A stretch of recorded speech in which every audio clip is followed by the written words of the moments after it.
Each year, a representative group of graduates of the college, on behalf of all of the graduates, are asked to nominate a member of the faculty to speak on this occasion.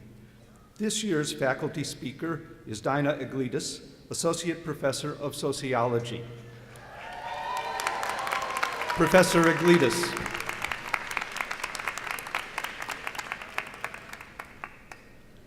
Thank you. Good afternoon, colleagues, families and friends, and graduates. I'm delighted to have been invited to give the faculty address at this year's Columbian College graduation celebration. I'm going to begin by saying a few words about myself so that you understand how I came to choose the format of my brief address to you. This fall, my older child, Nick, will leave our family's little nest and set off for college.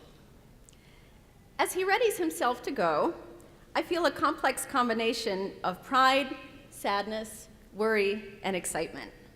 Many of the parents here today surely remember having these feelings 4 years ago when your children set off for college. There's so much I want to say to him, but I'm afraid I won't be able to convey it fully in a conversation. So I'm thinking that before he goes, I'd like to write him a letter to share my feelings, because you know how teenage boys love that. And to offer a few words of advice, because you know how teenagers love advice. So it occurred to me as I was thinking about this plan that this occasion at which we find ourselves today is analogous in some respects. You, our graduates, are leaving the big, sometimes comforting, sometimes crazy nest of your undergraduate years and institution. The life that you have made in this place for this time is over. And it's just about time to fly away again. So I decided to write you a letter too. My letter has 3 parts. The first is a few sentimental words. The second is a short lesson, I promise it'll be short, from my discipline of sociology. And the third is a small piece of advice to take along with you as you go. So, dear Columbian College graduating class of 2013. While I unfortunately have not had the opportunity to meet all of you, I've had the pleasure of meeting quite a lot of you, even outside of my discipline of sociology. At the end of the term, students will often say thanks and offer a few kind words about a class, which I appreciate. But I want to say thank you to you as well. It's not often that professors get to convey this, but I want you to know that I learn from the ideas that you offer and the questions that you ask. And it changes how I think and influences how I teach. Education is not a one-way process.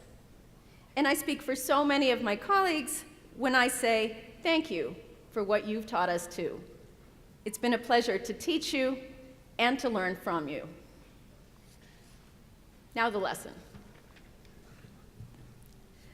The discipline of sociology highlights the idea that knowledge is a form of power. But that does not encompass only mastering knowledge of what others have researched or written. It includes, importantly, the creation of knowledge. I tell my classes, for example, about a classic writing of Victorian-era medicine, penned by a male Harvard doctor, which described what he termed the brain-womb conflict in young women. He hypothesized that blood traveling upwards to the brain for the purpose of intellectual pursuits would lead to a defeminization of women, the starvation of the reproductive organs, and a consequent crisis of human reproduction. In short, he posited that the female pursuit of knowledge would lead to a shrinking of the uterus. Well, think about the effects of these ostensible facts, which were seen as credible at the time, on women's lives and opportunities. Today this seems funny, but the larger point remains true. Control of the creation of knowledge and ideas is a critical form of power.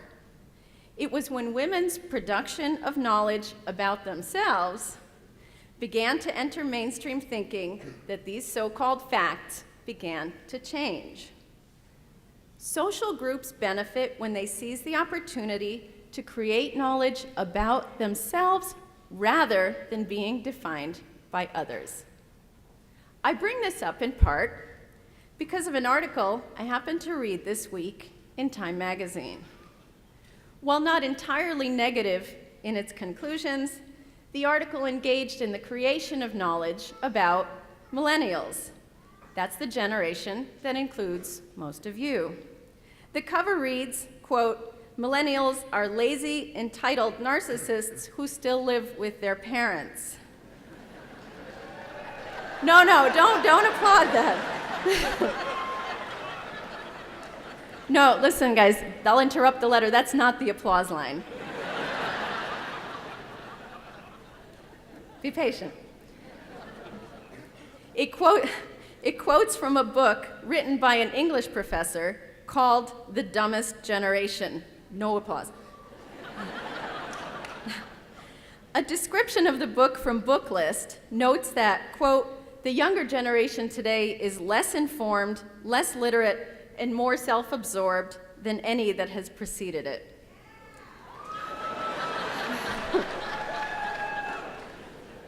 I feel like you're undermining my point.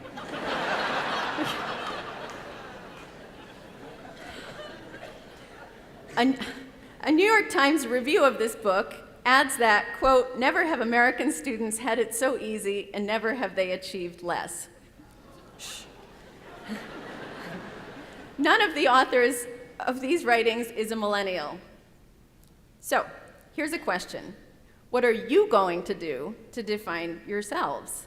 Can you seize the power to define your generation and to create knowledge about yourselves that challenges the dominant story written to this point predominantly by others?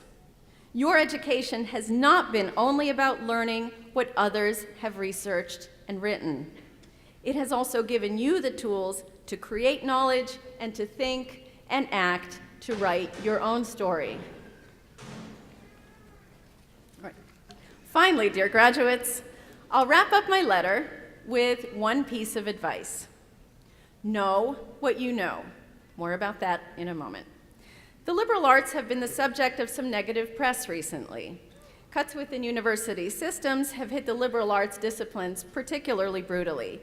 And one hears calls for higher education to take a more vocational path and to cast aside traditional liberal arts education. But data don't support this call. I recently read a study, for example, of 318 middle to large size employers commissioned by the American Association of Colleges and Universities. The news here is not grim.